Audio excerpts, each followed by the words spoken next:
성소로 나가는 길, 이 말씀은 교회가 가야 되는 길을 보여주는 말씀이라고 할 수가 있습니다. 교회는 교회가 가는 길이 있고 세상은 세상이 가는 길이 있습니다. 다시 교회로라고 하는 슬로건이 한국교계연이 등장한 적이 있었습니다. 다시 거룩한 교회로라고 하는 이 말은 거꾸로 말하면 그동안 교회가 교회의 길을 걷지 않았고 세상과 똑같은 길을 걸어갔다라고 하는 것을 품고 있는, 암시하고 있는 얘기라고 할 수가 있는 것입니다. 믿음의 사람이 가야 되는 길이 있고 세상에 사는 사람이 가는 길이 있는 것입니다.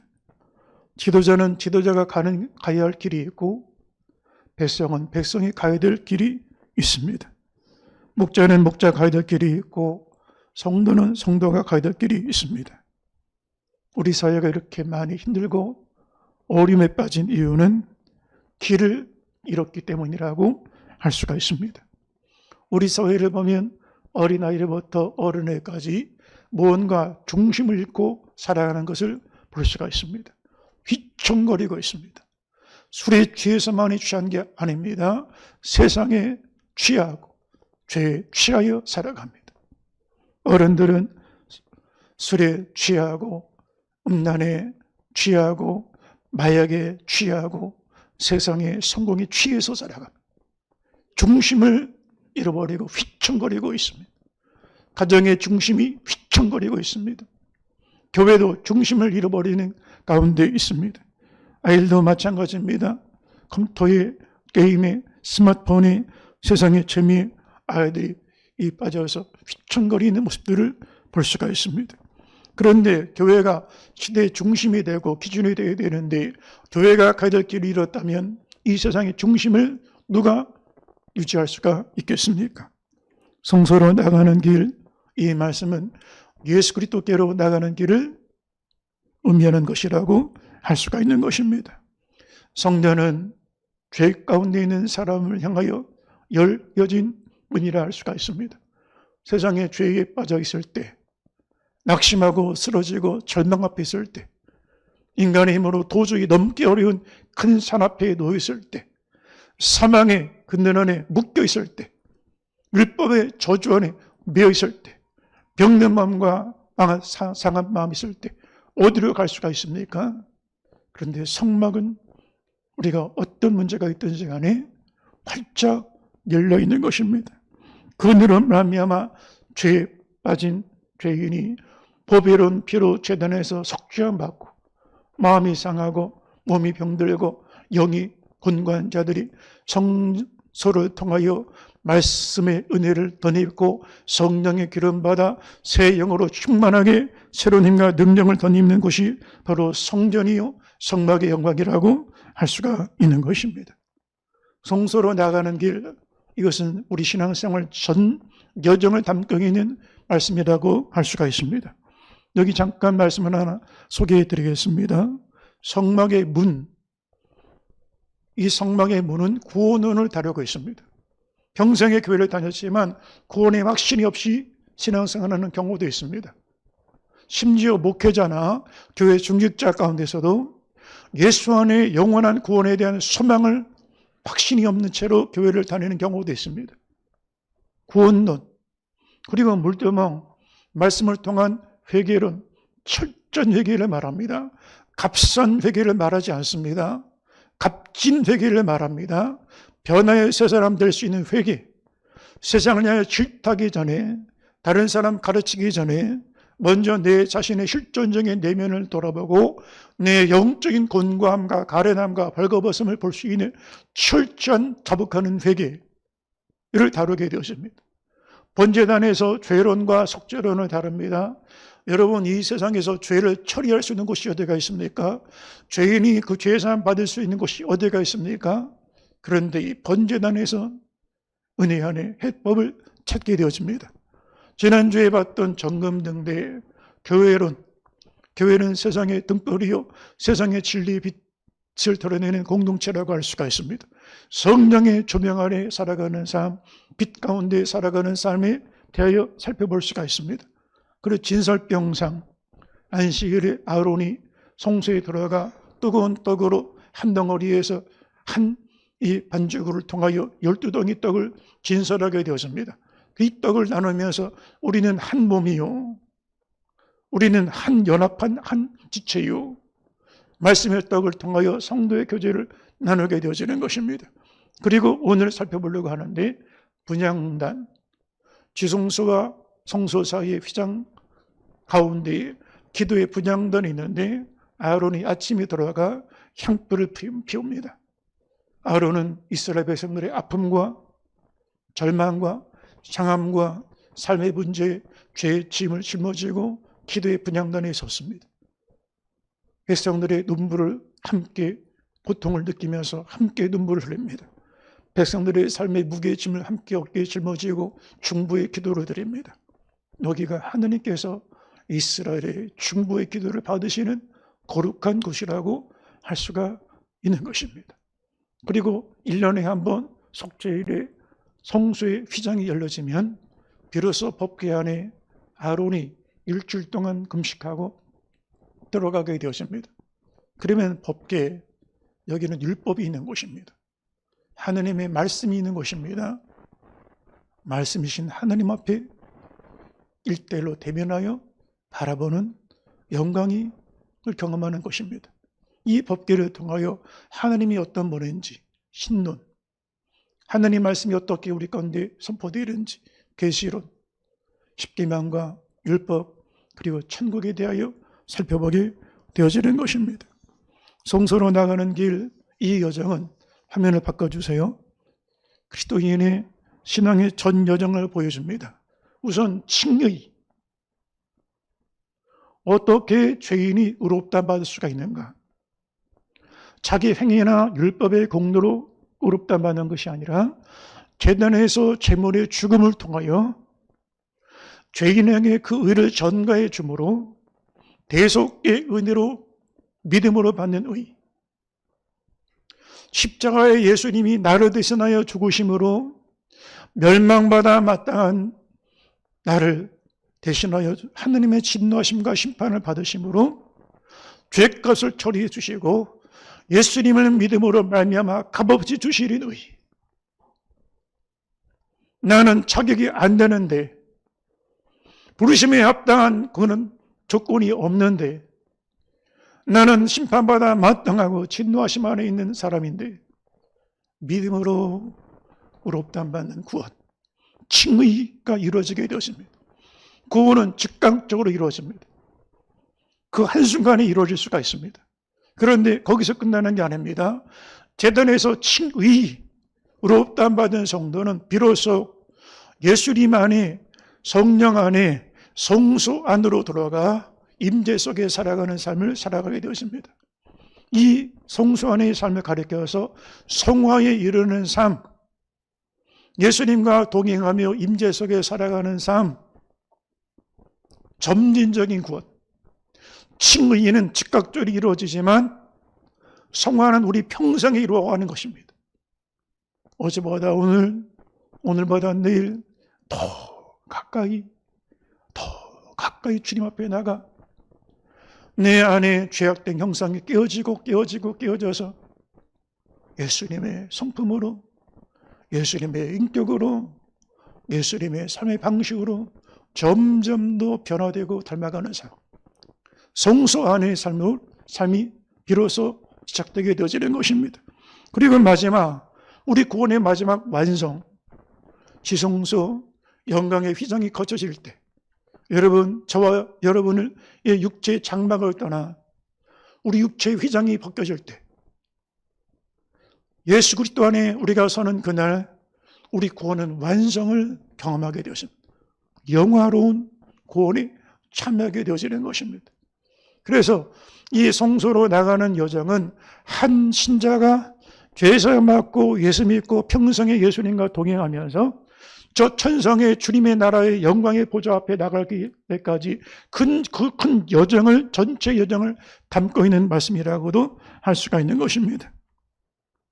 우리가 신앙생활하지만 영적인 실존적인 위치는 다 같은 데서 예배드리는 게 아닙니다.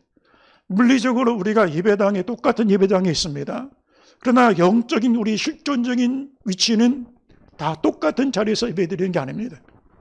어떤 사람은 몸은 예배당에 나와 있지만 마음은 성전 밖에 있어서 세상 속에 있는 모습으로 예배드릴 수 있습니다. 이 사람은 성막 밖에 있는 사람이라고 할 수가 있습니다. 성막 안에 들어와야 죄사함 받고 성막 안에 들어와 회개할 수가 있는데 그냥 구경꾼처럼 예배당 밖에 있는 사람이라고도 할 수가 있는 것입니다. 또 두 번째, 어떤 사람은 성막의 뜰만, 마당만 밟고 가는 사람이 있습니다. 성막의 뜰, 죄사함 받았습니다. 회개했습니다. 거기서 끝납니다. 여러분, 죄사함 받고 회개했으면 은혜 안으로, 임재 안으로, 성령 안으로 나아가 주님과 더 깊은 교제 속에 살아가는 은혜의 삶이 살아갈 수가 있게 되어지는데, 성령 충만받지 않고 그냥 죄사함 받은 그 자리에서 멈춰있는 신자들이라고 할 수가 있는 것입니다. 구원은 받았습니다. 그러나 부끄러운 구원 받은 신자입니다. 사실 부끄러운 구원이라는 말은 성립이 되지 않습니다. 구원은 다 값진 것입니다. 귀한 것입니다. 그런데 왜 부끄러운 구원이라는 말을 쓰냐? 한국교회 성도들에게 신앙교육을 할 때 값진 구원을 받았지만 구원에 합당한 삶을 살지 못하면 상급이 없는 구원을 받기 때문에 그걸 가르치기 위하여 교육적인 목적으로 쓰는 용어라고 할 수가 있는 것입니다. 여러분, 죄사함 받았습니다. 예수 믿고 구원 받았습니다. 천국 갈 수 있습니다. 그러나 아무런 주를 위한 삶이 없습니다. 주님과 동행하는 삶이 없습니다. 거룩한 변화가 없습니다. 교회 다니는데 10년을 믿어도 20년을 믿어도 하나도 바뀌지 않습니다. 똑같이 교만하고 절개 부리고 고집 부리고 욕심 부리고 그렇게 살아갑니다. 죄성에 지배받고 살아갑니다. 세상 사람과 똑같이 살아갑니다. 그러면 구원은 받습니다. 구원은 받습니다. 그러나 상급이 없습니다. 이 사람들은 성소 안으로 들어가지 못한 것입니다. 또 어떤 이들은 제단의 피로 속죄함 받고 거기서 끝나는 것이 아니라 내가 예수님의 이름으로 죄사함 받았으니 이제는 주를 위하여 살아가야지. 임재 속에 살아가야지. 성령 충만 받아야지. 말씀의 떡을 먹고 기도하며 살아가야지. 성도들에게 은혜를 베풀고 세상에 선을 베풀며 살아가야지. 성화되어지는 성소 안으로 들어가는 삶을 살아가는 신자도 있습니다. 또 그중에 어떤 신자는 지성소로 들어갑니다. 예배 속에 하나님과 일대일로 대면을 바라봅니다. 여러분, 이 시간에 무엇을 보려고 나왔습니까? 목회자를 보러 나왔습니까? 사람의 말을 들으러 우리가 나왔습니까? 그렇지 않습니다. 예배 속에 우리 영이 하나님 앞에 거룩한 임재 속에 나아가 존귀하신 주의 영광을 1대1로 차면 상관없습니다. 다른 사람 어찌하든지 상관없습니다. 1대1로 얼굴과 얼굴을 대면을 바라보는 아론의 그 예배가 1년에 한 번 있었지만 우리에게는 매 시간 예수 십자가를 통하여 영원한 지성소로 우리 영혼 속에 주의 성령이 임재하시고 그 말씀의 깊이 안에 들어가서 하나님을 대면하는 거룩한 예배, 지성소 신자들이 되시기를 주의 이름으로 축원합니다. 할렐루야. 사도행전 3장을 보면 성전 비문에 있던 안진병이 얘기가 나옵니다. 여러분, 이 안진병이는 나면서부터 안진병이니 평생에 한 번도 자기 힘으로 걷지 못한 사람이었습니다. 그런데 이 안진병이는 40세 정도 되었는데 하루도 어김없이 성전에 갑니다. 그런데 여러분, 성전에 갔으면 예배드리러 가야 되는데 미문 곁에 앉아서 한 번도 성전 안에 들어가지 못했습니다. 왜 그럴까? 이 사람이 성전에 가는 목적은 길거리에서 구걸하는 데 목적이 있습니다. 지나가는 예배하는 사람들에게 은과 금 동전받는 것에 뜻이 있습니다. 그러니 미문이라는 곳에 있는데 한 번도 성전 안으로 들어가지 못한 사람이었습니다. 그런데 베드로와 요한이 그를 보고 은과 금을 구하는 그를 향하여 은과 금은 내게 거니와 나사렛 예수의 이름으로 일어나 걸으라고 하니 그가 일어나 발과 발목에 힘을 얻고 일어나 뛰고 하나님 앞에 찬양을 하고 기쁨으로 성전 안에 들어갔다라고 말합니다. 비로소 40년 동안에 세상 것 구했던 이 사람이, 은과 금을 구했던 이 사람이 평생에 처음 예배자로 성전 안에 영광 속으로 들어가게 되어지는 것입니다. 우리도 마찬가지입니다. 어쩌면 우리가 미문 앞에 있는 이 사람과 똑같은 모습일 수 있습니다. 오늘 예배당에 나왔지만 세상의 것, 육신의 것, 썩어질 것, 문제 해결 이런 것만 가지고 나왔다가 구경하는 자리에 있는 그런 모습이라고 하면, 여러분, 예수의 이름으로 우리 심령에 주께서 주시는 성령의 은혜를 통하여 성전 안으로, 그리고 지성소 안으로 나가는 은혜가 있게 되기를 주의 이름으로 축원합니다. 성소 안으로 들어가려고 하면 반드시 성막의 뜰을 지나만 했었습니다. 이 성막의 뜰을 지나려고 하면 물두멍과 제단을 거쳐야 되는 것을 말하는 것입니다. 물두멍을 통하여 자기 자신을 비춰봐야 됩니다. 그리고 자기 자신에 대한 진실한 회개의 시간을 겪게 되어지는 것입니다. 그리고 제단에 제물의 죽음을 통하여 죄인된 내 자신의 죽음을 동시에 경험해야 비로소 성소 안에 들어가게 되어지는 것입니다. 성막의 뜰은 칭의가 이루어지는 것입니다. 다시 말하면 구원이 이루어지는 장소입니다. 그런데 여러분, 칭의를 가볍게 여기는 그런 흐름들이 한국교회 안에 대세처럼 여겨지게 되었습니다. 믿음을 값싼 싸구려 믿음처럼 여겨버립니다. 제단을 마누리 취급을 하고 있습니다. 소홀히 취급하고 있습니다. 그냥 입술로만 나는 구원받았다, 예수 믿는다, 시인하면 천국 갈 수 있다라고 그렇게 말해버립니다. 과연 그럴까요? 입술로만 내가 예수 믿는다, 나 기독교인이라 말하면 천국 갈 수 있을까요? 칭의는 값진 피 흘림을 통해 이루어지는 것입니다. 물두멍, 내 영혼의 머리끝부터 발끝까지 숨겨진 은밀한 부분이 다 드러나는 것입니다. 내면의 부끄러운 것, 부끄러웠던 과거들 낱낱이 다 드러나야 됩니다. 벌거벗은 모습으로 다 드러내는 것입니다. 여러분, 사람들 만날 때는 긴장이 합니다.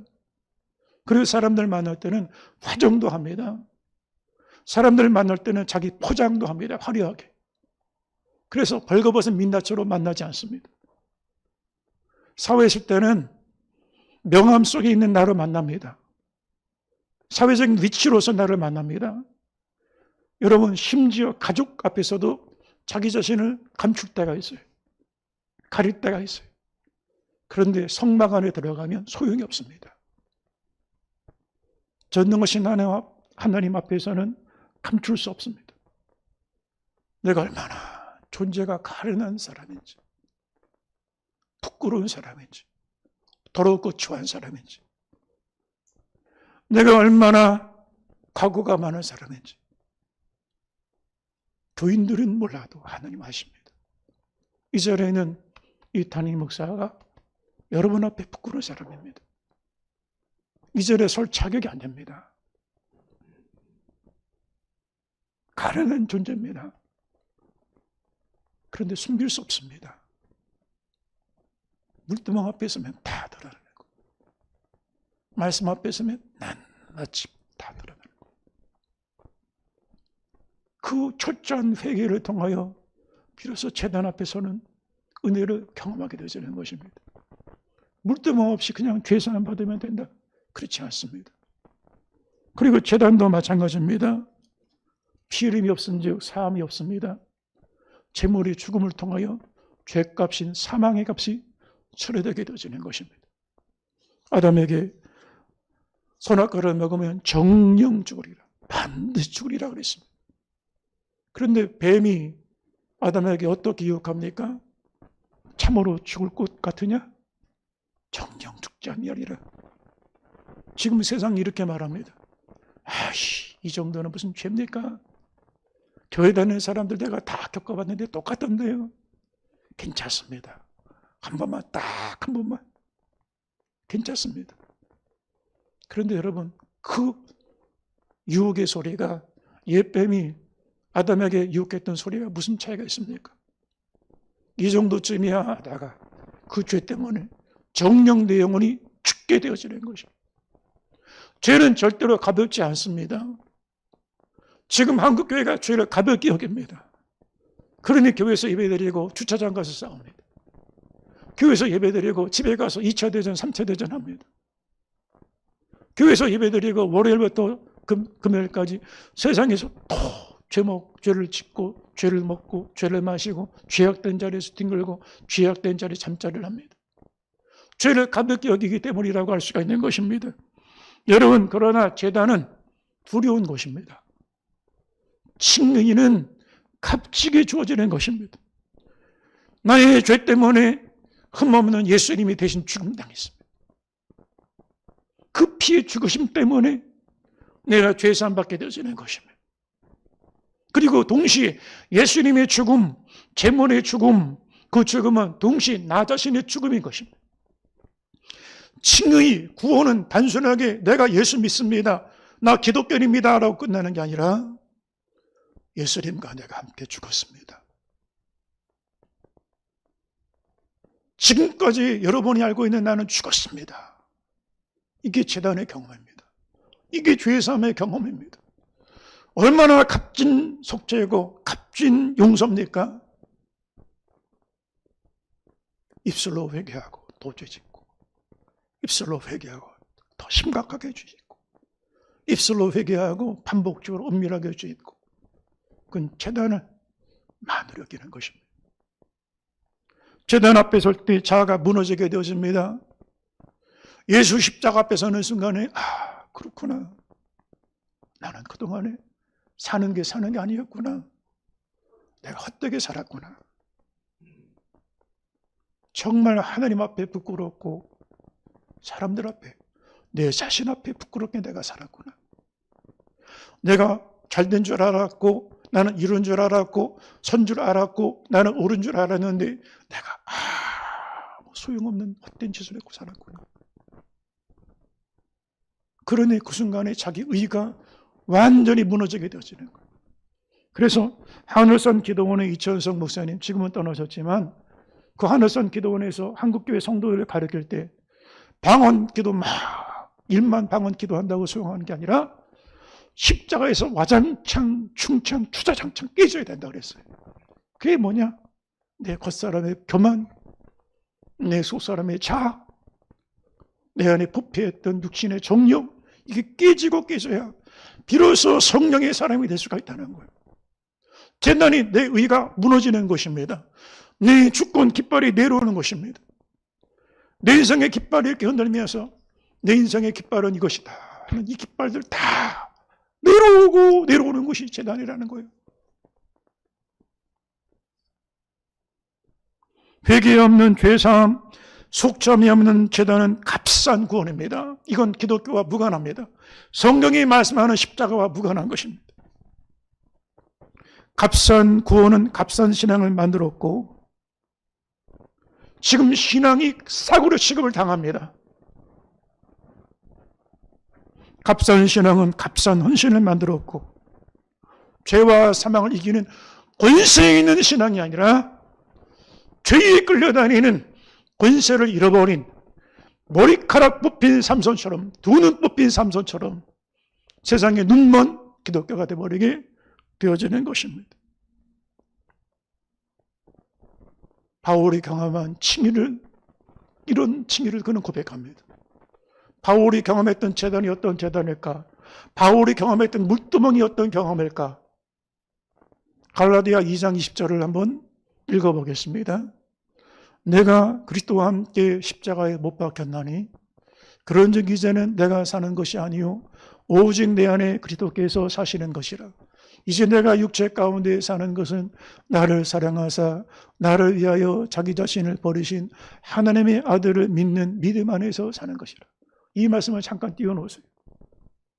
바울이 어떻게 물두멍 앞에 섰을까?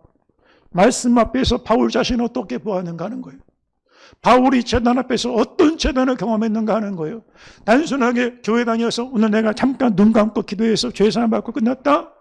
그런 제단이 아니었다는 거예요. 그런 물두멍이 아니었다는 거예요. 바울의 존재의 내면을 보니까 내가 마음으로는 하나님의 선을 이루기 원하지만 내 육신으로는 죄의 법을 섬기고 있는 것을 내가 본다. 내가 마음으로는 선을 행하기 원하지만 내 마음에 또 다른 법이 나를 사로잡고 있는 것을 본다. 내 안에 죄가 존재한다. 내 안에 악이 발동하고 있다. 나는 죄인 중에 괴수다. 이 세상에 가장 부끄러운 사람이 나다. 가장 더럽고 추한 사람이 나다. 흉악한 죄인이 연쇄살인범이 아니라 지탄받는 그런 죄인이 아니라 바로 내가 지탄받아야 될 죄인이다. 바울은 그 물두멍 앞에서 자기를 보았습니다. 그리고 그 재단에 자기를 못 박았습니다. 바울이 죽을 때 세상의 자랑, 명예, 선민의식, 엘리트의식, 바리새인 그가 가졌던 모든 업적들 다 무너지는 것입니다. 그리고 예수가 내 안에 산다. 이게 성소 안에 들어가는 삶입니다. 말씀의 떡을 내 마음 심령에서 나누고 예수의 이름으로 기도의 제단에 나가 엎드려 기도하고 성령이 내 안에서 빛으로 조명하시고 이제는 내 안에 주님이 산다. 바울이 경험했던 제단이 이런 제단, 십자가 제단이었다면 성인교회가 믿는 예수님이 동일한 예수를 믿고 성인교회 역사하는 성령님이 동일한 성령님이라면 사랑하는 성립교회 성도 여러분, 우리가 그 십자가의 물두멍에서 내 자신을 보고 예수의 이름으로 선포되어지는 제단 앞에 함께 설 수 있게 되기를 주의 이름으로 축원합니다. 주님의 교회는 세상에서 경험할 수 있는 죄의 삶이 있는 것입니다. 죄에 대한 용서가 있는 것입니다. 치유와 회복이 많은 것입니다. 그것이 바로 제단에서 이루어지게 되어지는 것입니다. 오늘 이 시간에는 그 제단을 거친 성도들이 비로소 성소 안에 나아가 임재 속에서 살아가는 삶. 사랑하는 성도 여러분, 저와 여러분이 어느 곳에 가든지 주님이 함께 하십니다. 내 안에 거하십니다. 아무도 없을 때, 세상 모든 사람이 나를 버리고 떠날 때, 부모도 내 가족도 나와 함께 할 수 없는 그 시간에 성령님이 임재하십니다. 그 성소 안의 삶이 우리 안에 회복되는 은혜가 있게 되기를 바랍니다. 그 가운데 오늘은 성소 안의 삶 가운데 기도의 분향단을 살펴보려고 하는 것입니다.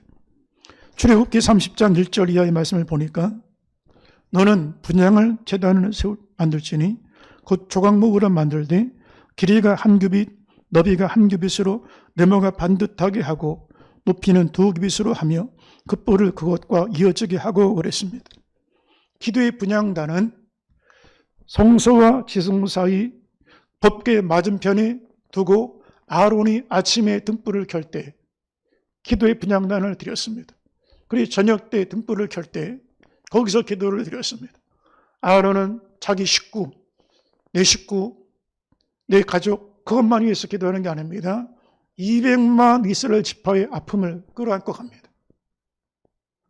백성들의 피눈물 사연을 안고 갑니다. 가슴에 안고 갑니다. 아론의 어깨에 이스라엘의 죄와 저주와 심판의 짐을 짊어지고 갑니다. 선임교회 기도의 재단에서 저와 여러분이 이 시대의 아픔과 이 민족이 가지고 있는 저주와 병고와 가난과 질고의 짐을 짊어지고 기도하는 분향단이 될 수 있게 되기를 주의 이름으로 축원합니다. 이 기도의 분향단은 크기가 크지 않습니다. 가로 세로 50cm 정도 되는 조각목, 아주 귀한 목재가 아닙니다. 버려진 목재를 써서 조각목, 집을 질 때도 쓸 수 없는 그런 목재입니다. 그런데 버려진 쓸모없는 나무를 가져다가 나무 상자를 만듭니다. 그리고 높이가 한 1m 정도 되어지는 그 나무에다 채를 만들어 어깨에 매일 수 있게 하고 손금으로 둘러싸 테두리를 만들고 내 귀퉁이에 뿔을 만들었습니다.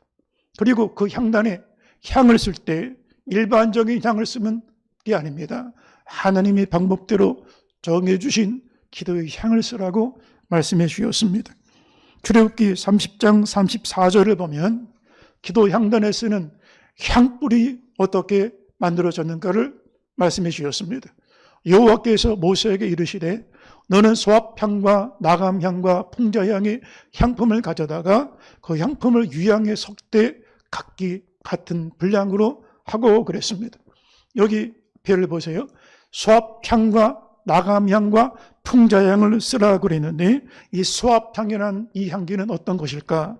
히브리 말로 나타프라고 하는 단어인데 이것은 물방이나 울이라는 뜻이 있습니다. 모세의 지팡이를 만들었던 떼죽나무, 이 떼죽나무에서 한 방울씩 진액이 나오는데 진액을 모아서 치료제로 씁니다. 광야에 나그네들이 상처가 났을 때, 몸이 아플 때 거기 발라서 치료하는 치료제로 쓰는데 그 향이 바로 소합향이라고 할 수가 있는 것입니다. 기도의 분향단에 소합향을 쓰라는 것은 우리 영혼의 진액, 눈물의 기도를 드리는 것을 말하는 것입니다. 그 기도의 소합향을 통하여 나그네의 상처를 치유하는 것처럼 오늘도 주의 성소에서 드리는 저와 여러분의 기도가 마음이 상하고 싶은 사람들에게 마음을 치료해주고 괴로운 심령으로 절망 가운데 통곡하는 심령을 일으켜주고 평안과 회복의 은혜를 허락해 주시고 절망과 환난 가운데 있는 자가 기도하면 새로운 힘과 능력을 덧입는 은총이 임하게 되어지는 것입니다. 여러분 마음에 상함이 있습니까? 좌절이 있습니까? 거절당한 상처가 있습니까? 기도의 분향단에 우리의 마음을 토해 놓으시길 바랍니다. 기도의 눈물을 하느님 앞에 드려보시기 바랍니다. 오늘도 내 영혼이 치유되고 상한 마음이 위로받고 새로운 힘과 능력을 덧입어 주시는 은혜를 허락해 주실 줄로 믿습니다. 한국교회 소합향의 기도가 회복되는 은혜가 있게 되기를 바랍니다. 하나님 앞에 통곡하고 회개할 때 교회가 거룩해지게 되어지는 것입니다. 교회의 영적인 모습이 비로소 회복되게 되어지는 것입니다. 무너져가는 가정과 자녀들을 위하여 하나님 앞에 통곡하며 눈물로 기도할 때라고 할 수가 있는 것입니다. 여러분 우리가 눈물로 기도하면 쓰러진 가정이 회복되는 은혜가 있게 될 줄로 믿습니다. 하느님 앞에 산처럼 묶였던 문제들이 풀어지는 역사가 나타나게 될 줄로 믿습니다. 아무리 좋은 밭도 한 주나 2주 정도 물을 안 쬐면 다 황폐해집니다. 우리 인생이 왜 이렇게 황폐해졌습니까? 경제적으로 어려운 게 아닙니다. 경제적으로는 몇십 배, 몇백 배 더 잘 삽니다. 근데 영혼이 거칠어지고 메말라져서 딱딱해지고 가시와 엉겅퀴가 가득합니다. 내 영혼에 찌르는 가시, 죄악의 가시가 나를 찌르고 누르는 가운데 있습니다. 여러분 소합향, 눈물의 기도가 필요한 때라고 할 수가 있는 것입니다. 눈물이 적시신 땅은 죽었던 땅에서 다시 새순이 올라오게 되었습니다. 싹이 올라오고 잎이 피고 열매를 맺는 풍성한 옥토로 바뀌어지게 되어지는 것입니다. 우리 심령의 소합향 눈물의 기도가 회복될 때 가정이 옥토가 되고 기업이 살아나고 교회가 회복되어지는 역사가 나타나게 될 줄로 믿습니다. 또 두 번째 나감향을 드렸습니다. 나감향은 쉘헬레트라고 하는 말로 껍질이라는 뜻을 가지고 있습니다. 홍해바다에 가서 조개를 채취하면 조개 껍질, 단단한 껍질을 깹니다. 이걸 깨면 거기서 아주 고운 가루를 만드는데 이 가루가 곱게 깨어질수록 거기서 더 진한 강한 향기가 나오게 되었습니다. 그 향기를 가리켜서 나감향이라고 말했습니다. 기도를 통하여 나감향을 드리라는 이 말은 기도를 통하여 내 자신이 부서지고 또 부서지는 은혜가 임하는 것을 말하는 것입니다. 기도는 나를 지키는 게 아닙니다. 기도는 내 체면, 내 위치, 명예를 지켜주는 게 아닙니다. 우리 기도는 단단한 나의 자아를 깨뜨리고 부서뜨리는 작업이라고 할 수가 있는 것입니다. 깨진 그릇은 쓸 수가 없지만 사람은 깨지지 않은 사람은 쓸 수가 없습니다. 하나님의 나라는 실력이 있고 능력이 있는 사람, 재주 있는 사람을 쓰는 게 아닙니다. 깨어진 사람을 쓰십니다. 야곱이 깨지기 전까지는 자기 수단 방법으로 살았던 사람입니다. 목적 달성 위해서는 온갖 수단 방법을 다 썼던 인물이었습니다. 그러나 야복강에서 기도하고 하나님 앞에 그가 그의 영적 교만이 깨지고 난 이후에는 야곱이 변하여 이스라엘로 바뀌어지는 역사가 나타나는 것을 볼 수가 있습니다. 야곱이 깨져야 이스라엘이 되게 되어지는 것입니다.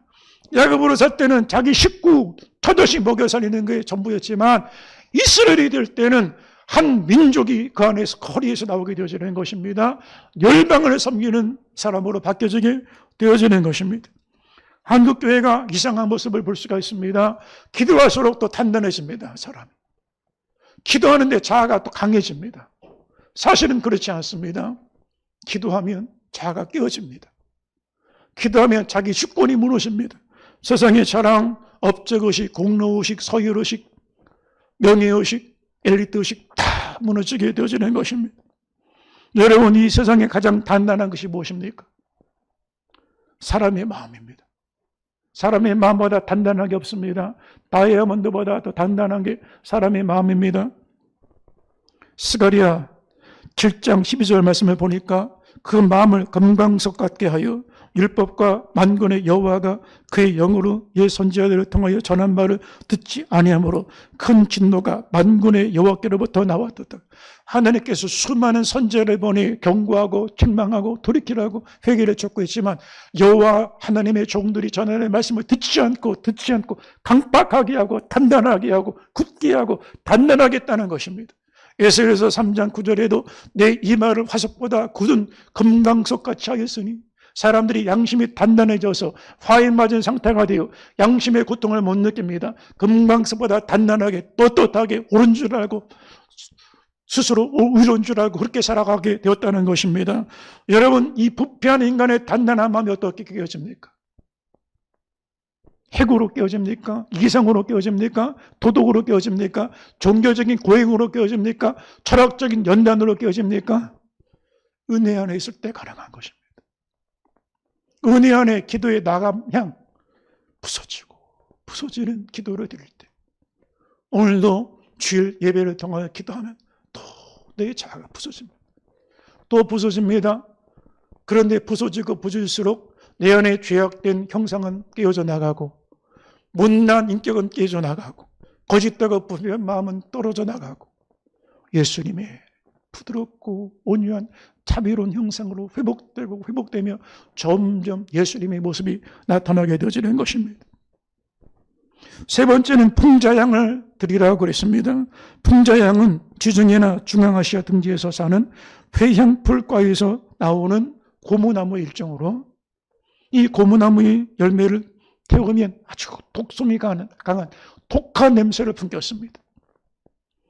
이렇게 독한 자극성이 강한 이 냄새의 풍자향을 쓰라는 이유는 성막이, 화면을 바꿔주세요. 성막이 세워진 위치가 광야입니다. 들짐승들이 지나갑니다. 뱀과 정갈이 지나갑니다. 성막 안도 마찬가지입니다. 성막 안에 들쥐들, 도마뱀들, 전갈, 두더지떼들, 뱀들이 지나가는 것을 풍자향을 피우면 근접을 못하게 되어지는 것입니다. 우리의 기도 속에 풍자향을 피우라는 얘기는 어떤 말씀일까? 기도하는 가정에는, 기도하는 심령에는, 기도하는 교회에는 옛뱀, 원수마귀, 전갈, 뱀과 전갈이 틈탈 수가 없게 되어지는 것입니다. 성령이 마시기 때문에. 기도하면 악한 세력들이 들어올 수가 없습니다. 그러나 기도하지 않으면 원수마귀가 삼킬자를 찾아 두루다니며 그 가정에 침입을 하고 교회 안에 역사하게 되고 심령 안에 틈타게 되어지는 것입니다. 예외가 없습니다. 다윗도 기도의 풍자향이 사라지게 되면 살인의 영이 들어오고 음란의 영이 들어오고 혈기가 들어오고 거짓이 들어오게 되어지는 것입니다. 예외가 없습니다. 아무도 자기 자신을 자신할 수 없습니다. 기도해야 원수마귀가 한 길로 왔다가 일곱 길로 떠나가게 되어지는 것입니다. 옛뱀 원수가 마귀가 우리 가정과 심령과 교회에 얼씬거리지 못하게 되어지는 것입니다. 기도해야 성령이 역사하고 마귀가 떠나가게 되어지는 것입니다. 할렐루야. 또한 누향을 쓰라고 그랬습니다. 누향은 길르앗이나 여레고 땅에서 나오는데 동방 박사들이 예물로 쓰거나 야곱이 바로에게 예물을 드릴 때 썼던 아주 귀한 그런 재료였습니다. 그런데 유향에 소금을 섞어서 쓰라고 그랬는데 이것은 모든 제사를 드릴 때 반드시 섞어야 될 것이었습니다. 이 유향의 제사는 감사제를 말하는 것입니다. 유향은 해독제로 썼습니다.